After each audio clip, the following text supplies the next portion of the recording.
Somm juice. You got Cougar juice, you got Napa Guy, and then you got Somm juice, okay? Beaujolais, it's, you know, yeah, yellow apples and tree fruit and pears and sure, other stuff. But it's kind of interests me and jumps out of this wine. A little bit of Meyer. Gruner's known for, who's the film woman?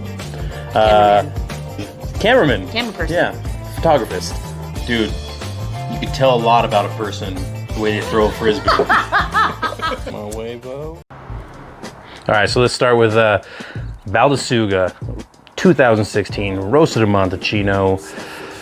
Some people call it Baby Brunello. So the difference between Rosso di Montalcino, Brunello di Montalcino, they're literally 100%, both 100% Sangiovese. They come from the exact same area. It just comes down to aging, okay? So Brunello di Montalcino, 5 years, okay? When you harvest those grapes, by the time you can put it out in the market, you gotta at least age it for 5 years. If it's Reserva, 6 years.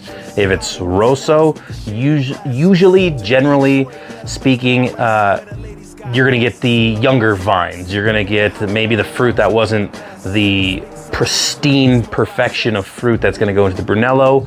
And then they're gonna put these in another bottling so they can make money in 1 year instead of 5, 6, 7 years.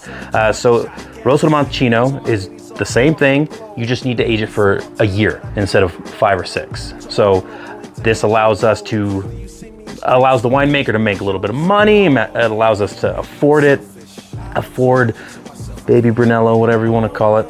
The little hints here: great vintages, shitty vintages. Okay, you have a shitty vintage, and then a lot of producers will declassify their Brunello di Montalcinos or the Reservas, and sometimes they'll put them into Rosso, like 2014. Val di Cava, the Rosso di Montalcino 2014s are absolute fire because it's what they're usually selling for high-end price, but now they're in the little babies. So that's always a good thing to look out for. Top producers in shitty vintages, sometimes we'll declassify it and put them into Rosso. Or flip side, kind of like Bordeaux, you get the killer vintages and there's so much good fruit that they'll put some of that fruit in the Rosso, and yeah, they're awesome wines for much more affordability.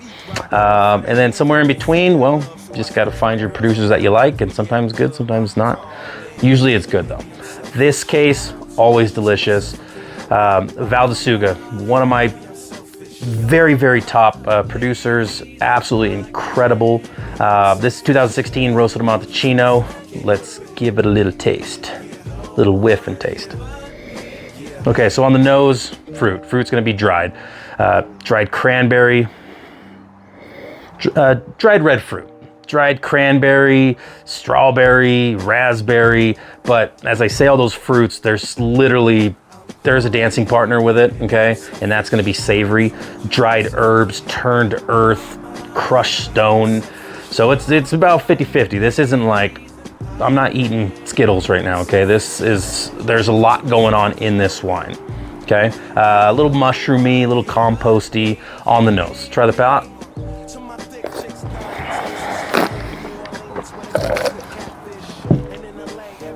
Yeah, kind of follows up with the palate. Structure. Acid is shining. The acid's shining, it's mouth-watering, it wants food. Delicious. Tannins. Usually tannins in Sangiovese will rip your face off, where they have potential too. In this case, with it being Rosso, they really want it to be a little bit more approachable, and those tannins they're moderate plus, they're ready for food, but they're not like, I don't have to pick my gums off my teeth. And I also don't need to cellar it for 100 years so I could drink it. So, and that's the beauty of Rosso di Montalcino. But there is tannins and there is acidity, so beware if that's something that you don't like. Fruit, dried red fruit all over the place. Earth, non-fruit, there's these really dried savory herbs and compost, and there's a lot going on. Maybe crush this like with herb rubbed lamb, a wood-fired steak, something like that. He's bringing a lot to the party, so if you have something a little more dainty, you can be stepping on toes, okay? So you need to kind of fight fire with fire.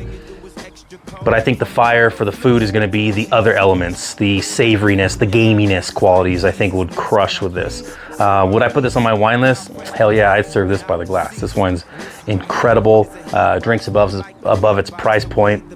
This can be anywhere between $25 and $35, and it's drinking at Brunello quality.